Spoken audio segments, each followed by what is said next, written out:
सामने न्यूज में आपका स्वागत है। मैं हूं दीप्ति थापा। महाराष्ट्र की राजधानी मुंबई में इंडियन साइंस कांग्रेस समारोह का उद्घाटन हुआ, जिसका उद्घाटन प्रधानमंत्री नरेंद्र मोदी ने किया।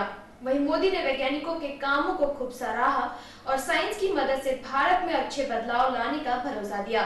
देखिए report.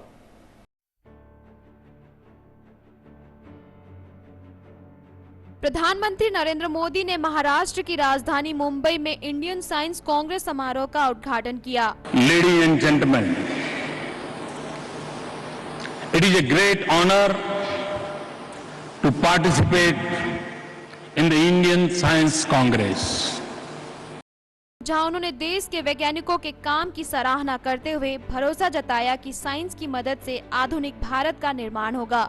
I feel humbled by the work that scientists do, and I find science and technology an invaluable ally in governance and development.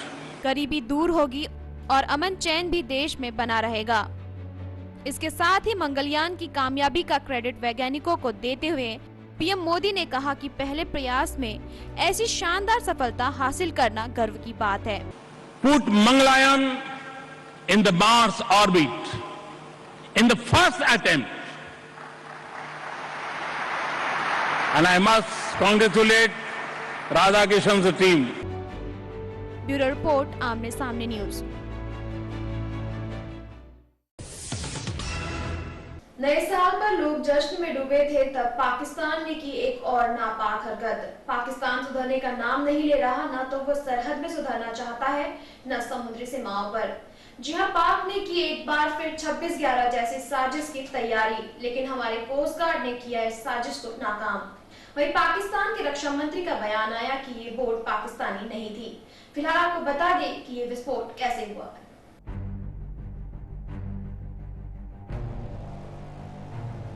आपको बता दें कि आतंकी इस बार गुजरात के पोरबंदर से भारत में घुसने की फिराक में थे। पाकिस्तानी केटी बंदर से विस्फोटक सामग्री से लदी एक पाकिस्तानी नाव ने 31 दिसंबर की रात भारतीय सीमा में प्रवेश किया, मगर खुफिया एजेंसी की जानकारी के चलते तटरक्षक पहले ही चौकन्ने थे। तभी इस नाव को देख तटरक्षक को शक हुआ और कोस्ट गार्ड ने डॉनियर हेलीकॉप्टर की मदद से नाव का पीछा किया, लेकिन संदिग्ध गतिविधियों को देख कोस्ट गार्ड ने नाव को रोकने की कोशिश की, साथ ही चेतावनी भी दी, लेकिन चेतावनी को नजरअंदाज करते हुए आतंकियों ने भागने की कोशिश की। वहीं जब आतंकियों ने खुद को घिरा पाया तो नाव के डेक में छुप गए और नाव को आग लगा दी। मौके पर नाव पानी में डूब गई। बताया जा रहा है कि नाव में मौजूद सभी लोगों की मौत हो गई, लेकिन कोस्ट गार्ड के जानकारी में आए संदिग्ध नावों की तलाश में ऑपरेशन अभी भी जारी है। वहीं खबर ये भी है कि दिल्ली एनसीआर में 2 संदिग्ध आतंकवादी गिरफ्तार हुए हैं। बताया जा रहा है कि वो भारत में हमले के मकसद से आए थे। ब्यूरो रिपोर्ट, आमने सामने न्यूज। दिल्ली एनसीआर समेत पूरे उत्तर भारत में लगातार कई दिनों से रुक-रुक के बारिश हो रही है, जिसके चलते तापमान में गिरावट देखी गई। वहीं पर्वतीय क्षेत्रों में भी भारी बर्फबारी हो रही है। देखिए रिपोर्ट।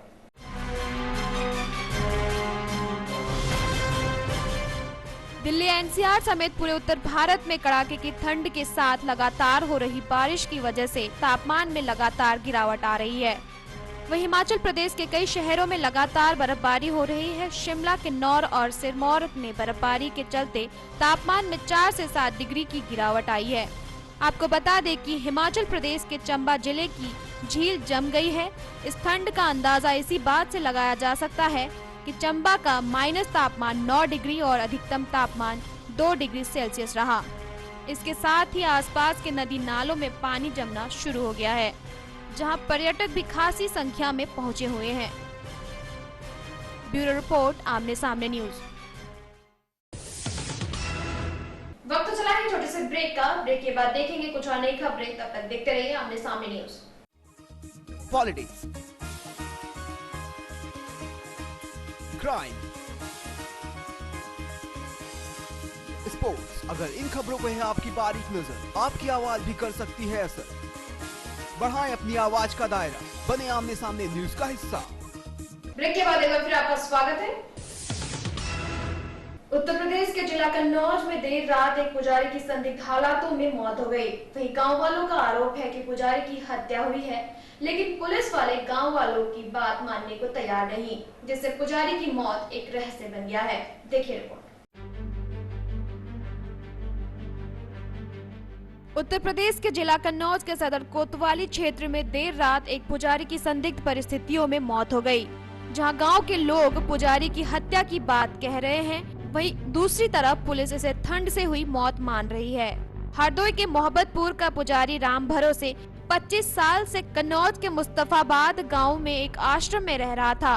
वो मंदिर की देखभाल और पूजा पाठ करता था, लेकिन अचानक सुबह के वक्त मंदिर से थोड़ी दूर पर पुजारी का शव देख लोग हक्के बक्के रह गए। ग्रामीणों का कहना है कि पुजारी मंदिर की बाउंड्री बनवा रहा था, जिसको लेकर पड़ोसी खेत वालों से उसका विवाद हो गया था। गांव वालों का आरोप है कि उसी के चलते बाबा की हत्या हुई है।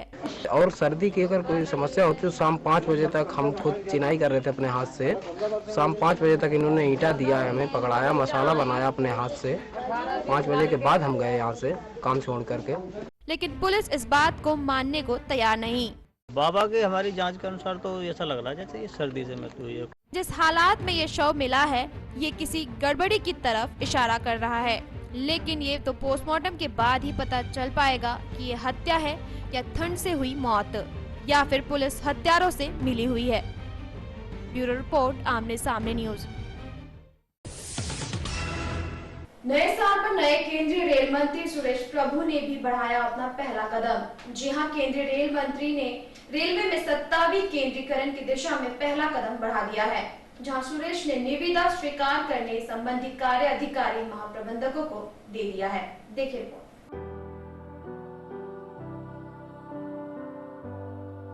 केंद्रीय रेल मंत्री सुरेश प्रभु ने रेलवे में सत्ता विकेंद्रीकरण की दिशा में पहला कदम बढ़ाते हुए निर्णय लेने और कार्य निष्पादन क्षमता बढ़ाने के लिए निविदा संबंधी सभी अधिकारी महाप्रबंधकों को कार्य सौंप दिया है। भारत रेलवे के मुताबिक 500 करोड़ रुपए तक की निविदा के लिए पर्यवेक्षण समिति में संबंधित कार्यकारी निदेशक और अतिरिक्त सदस्य के तौर पर निविदा स्वीकार करने वाला विभाग होगा। वहीं 500 करोड़ रुपए से अधिक की निविदा के मामले में निविदा स्वीकार करने वाले विभाग में संबंधित रेलवे बोर्ड सदस्य ही होंगे।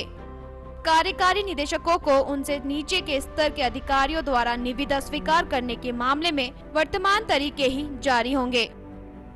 माना जा रहा है कि संगठन संरचना के शीर्ष पर काम के दबाव को कम करने के लिए ऐसा किया जा रहा है।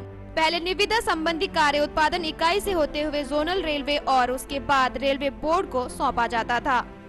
देखना यह है कि रेलवे में इस बदलाव का नतीजा क्या रंग लाएगा।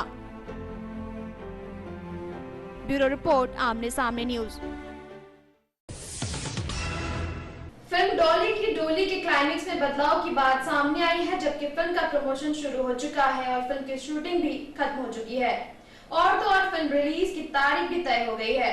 जी हां, फिल्म को लेकर फिल्म के डायरेक्टर से बात की गई तो डायरेक्टर को सुझाव पसंद आ गया। चलिए आपको बताते हैं विस्तार से।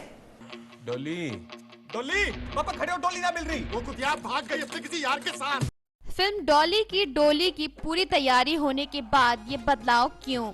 जी हां, आपके जहन में भी यही सवाल आ रहे होंगे, लेकिन खबरों की माने तो इस फिल्म के क्लाइमेक्स में सलीम खान को कुछ कमी नजर आ रही है। इसी के चलते फिल्म के क्लाइमेक्स को नए सिरे से तैयार करने के बारे में सोचा जा रहा है।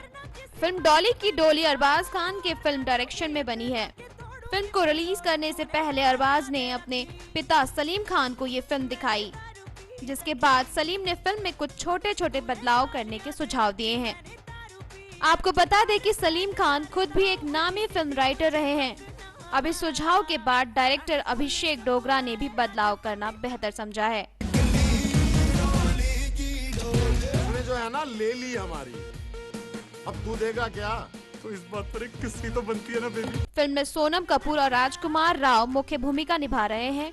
ये फिल्म एक ठगी लड़की पर आधारित है जो शादी के बहाने लड़कों को लूट लेती है। आपको बता दें कि इससे पहले सोनम की फिल्म खूबसूरत दर्शकों को खासा पसंद नहीं आई थी। अब देखना यह है कि इस फिल्म में सोनम का किरदार लोगों को कितना पसंद आता है। दिखाई नहीं देता। दुल्हन हूँ मैं। ब्यूरो रिपोर्ट, आमने सामने न्यूज। इस बुलेटिन में फिलहाल इतना ही। कभी मिलेंगे कुछ अन्य खबरों के साथ। तब तक के लिए मुझे यानी दीप्ति थापा को दीजिए इजाजत। नमस्कार।